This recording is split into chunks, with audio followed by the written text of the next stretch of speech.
My name is Junalia Radasina, and I'm an immigrant refugee since 1986.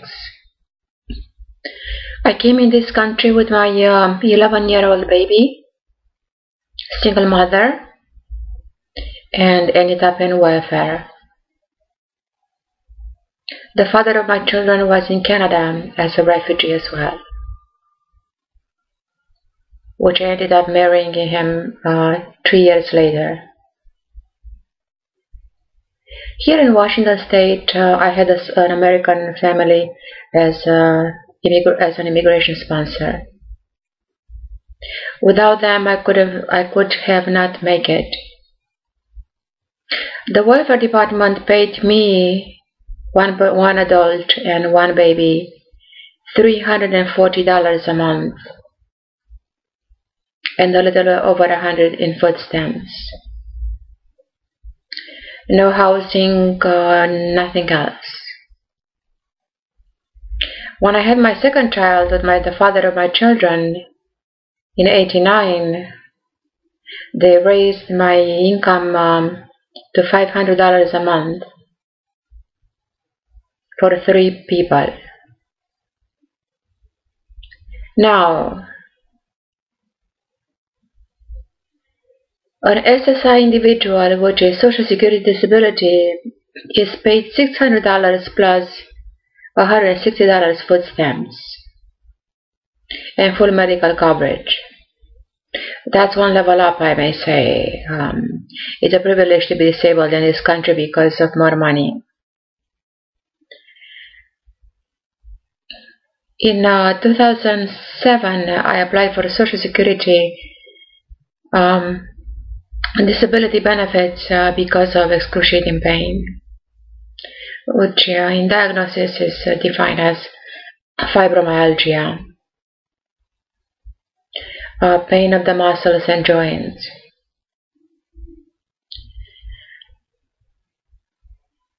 In 2007, January of 2007, I applied for Social Security disability benefits, which was approved in September of 2007. 9 months with no income, I ended up being homeless, being forced to take frequent trips to Europe, to my parents' house, the country of my origin.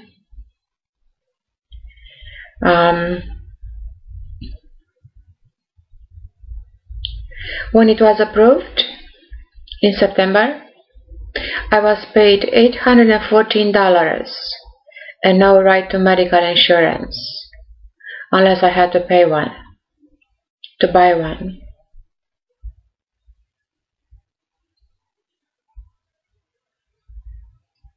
$814.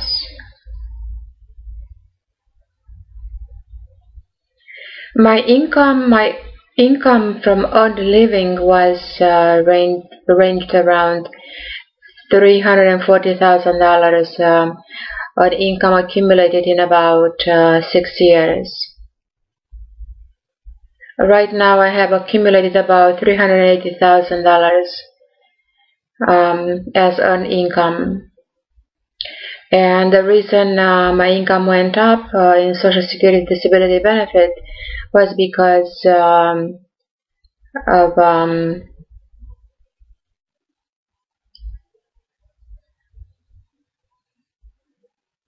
yearly adjustment income that's increasing pretty much every year. Used to be 5%, right now is less than 5%. 5% was the standard and not to go below than that.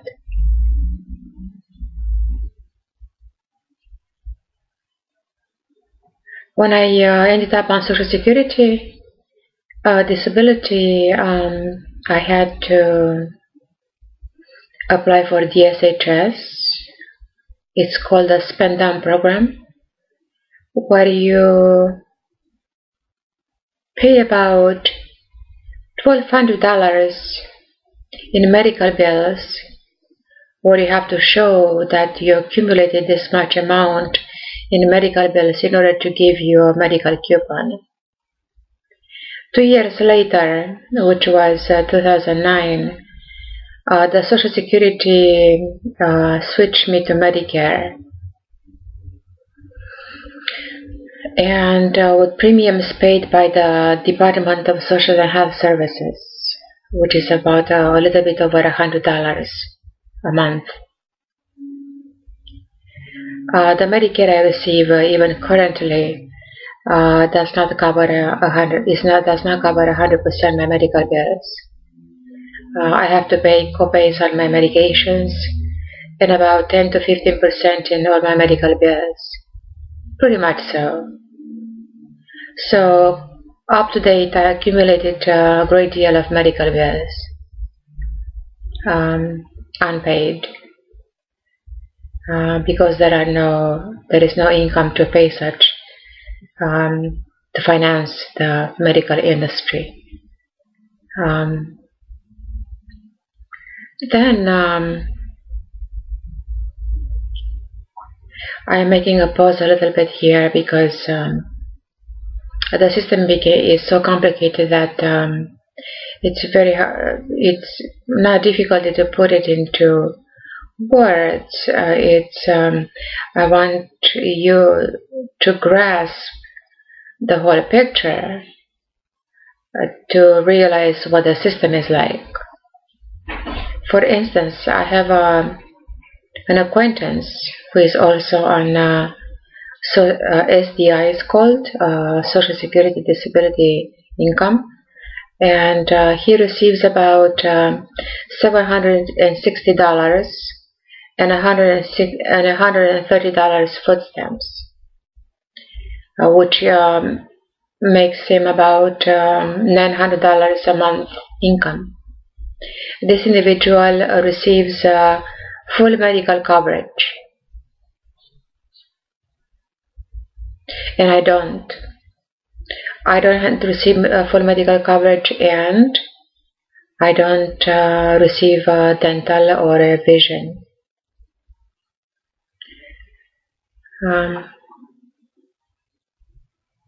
If I need to get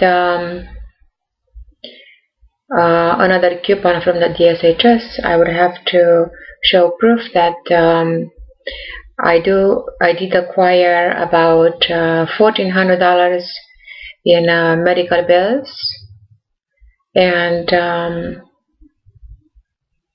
unfortunately, doctors' ambulances that I went to for assistance hasn't sent me the bills yet. You have to show proof of these debts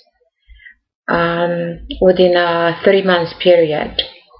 If that 3 months period passes, then I lose my right to receive a medical coupon from DSHS in order to get full coverage, including dental and vision.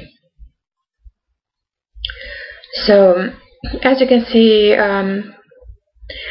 and another thing, the individual who received $760 in SDI and $130 food stamps had no employment history, or if he did, he had maybe few months work history.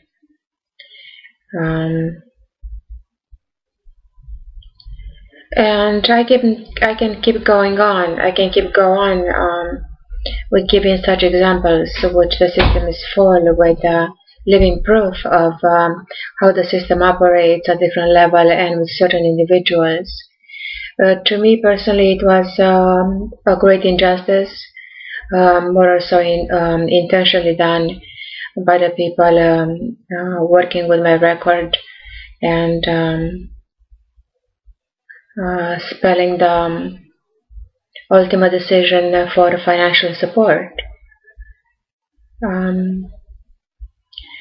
At any given time, I was given a psychological evaluation for diagnosis purposes and qualifications for disability.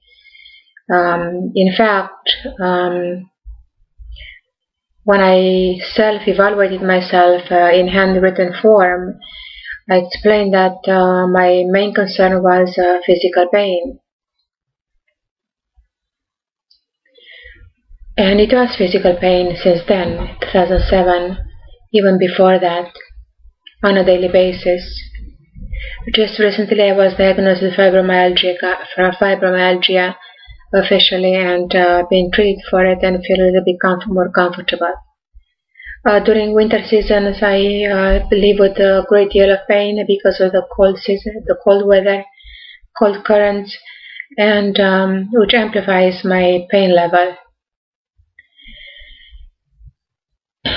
Unfortunately, up to date, I still am I am still recording under psychiatric illnesses versus physical illnesses or physical diagnosis.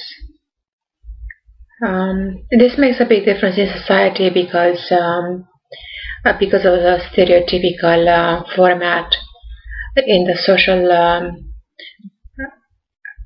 upbringing and approach to collectively define such people.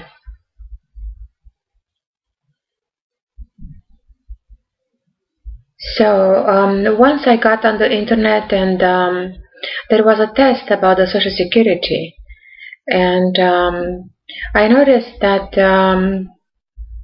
a person who qualifies for Social Security who made $380,000 qualifies for $1,400 a month income. I currently have $995 due to the fact that because of the yearly increase from the taxes, and not because of the earned income. Very little from the earned income. Another example is I temporarily worked, and the first time I worked 3 months and a half, and my income was raised to $60 a month.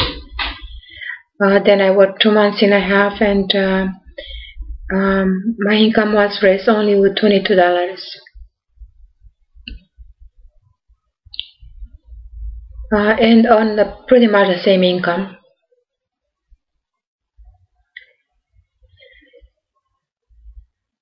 It's currently my nursing license has been suspended according to them indefinitely because of this accumulated psychiatric record, and they went ahead with the media and attacking me frivolously, considering me a national threat, and that my mind was controlled by electromechanical pulses, which I have no idea what they were, or if there is such thing.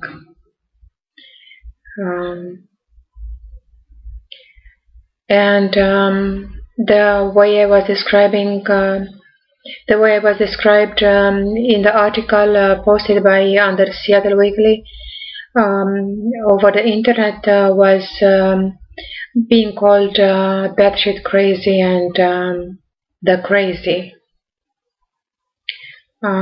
which is okay. In this world of elite, you can expect a better language than that. But overall, looking at the system of the poverty and indigent population, pretty much so everybody who is indigent or poor ends up on Social Security or welfare under psychiatric diagnosis. This is typical to Washington State, which has the largest psychiatry, and everybody is pretty much treated the same. But not everybody ends up with a public record. This year I was homeless for about 9 months, in which I spent 5 months in Europe at my parents' house, And when I returned to Washington State, I ended up on the street living on my car. During that time, I lost about 1 inch of height, and I was emaciated.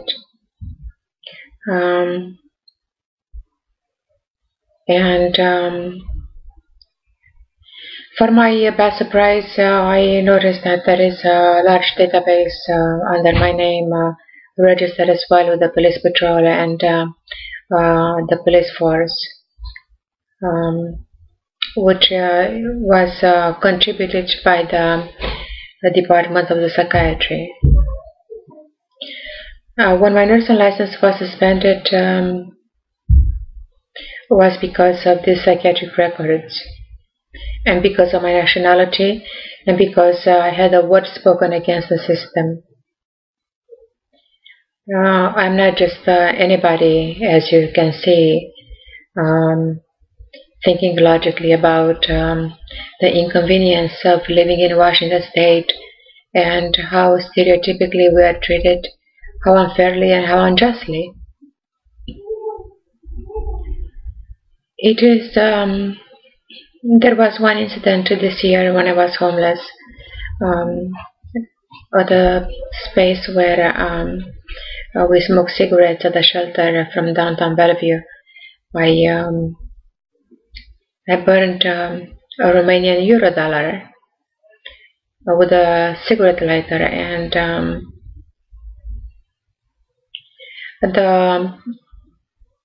the money itself, the paper itself, is non-flammable.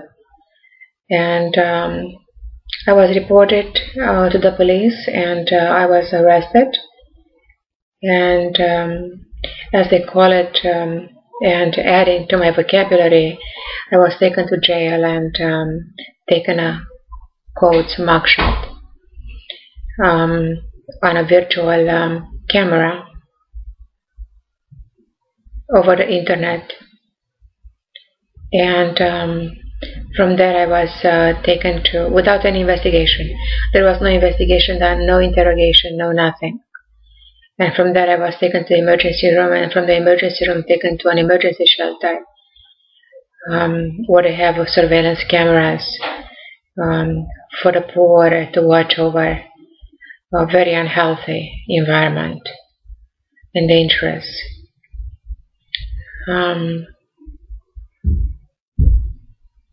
And that's all because of a lack of financial support.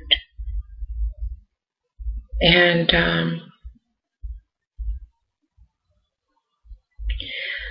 for my surprise, when I checked the internet browser under my name, I discovered that all this record from the jail ended up over the internet in a ridiculous way, offensive way, I may say, that I have a criminal record and I was taken for a mugshot. More recently, my driver license has been suspended during the same time, and I have to retake the test now, which is hard to take in a different vocabulary, technical more or so, and in a foreign language. But I'll do my best. So everybody who is on Social Security, disability, or welfare have to have a criminal record. I don't know how globally is positioned so perfectly, but looks like the contributors are real human beings that spit into the machine and makes it public for all to see, either free of charge or costly. We are not just poor, we are victims of the system and with a record. But how many people are like me over the internet, just put everybody your name on a web browser and search and see how many things are under that name. I am sure there are lots of people with real criminal records who committed infractions that are not posted over the internet. I thought, in my own opinion, I believe that these are private records, not public records to be shared with the general public and worldwide. So that is, I believe there is animosity and